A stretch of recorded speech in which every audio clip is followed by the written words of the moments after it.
Can এবং could এই দুটি শব্দ দিয়ে আমরা কিভাবে ইংরেজিতে অনেকগুলো বাক্য তৈরি করতে পারি। তো এখানে আবার প্রথমে দেখতে পাচ্ছেন আই ক্যান এর অর্থ হচ্ছে আমি পারি, আর আই কুড অর্থ আমি পারতাম। তো আই ক্যান এর পর আমার এখানে ভাব দেখতে পাচ্ছেন, এখানে কতগুলো রেগুলার ভাব যেগুলো আমরা দৈনন্দিন জীবনে কথাবার্তায় কাজে কর্মে ব্যবহার করে থাকি, সেই ধরনের কিছু ভাব এখানে রয়েছে। তো এই ভাগগুলোর একটার পর একটা আমরা কিভাবে এই ক্যান এবং কুড ব্যবহার করে ইংরেজিতে হাজার হাজার বাক্য তৈরি করতে পারি। তো প্রথমত দেখা যাচ্ছে এখানে আই ক্যান মানে হচ্ছে আমি পারি।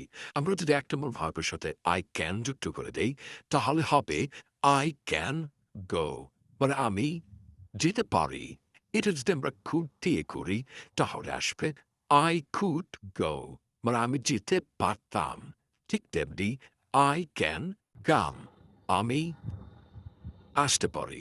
I could come, আমি আসতে পারতাম। I can eat, আমি খেতে পারি। I could eat, আমি খেতে পারতাম। I can drink, আমি পান করতে পারতাম। I could drink, sorry I can drink, আমি পান করি। I could drink, আমি পান করতে পারতাম। তো এইভাবে আমরা কি করব?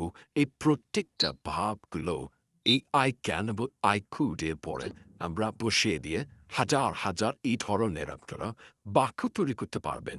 তো এরপরে আমরা আরো নতুন একটা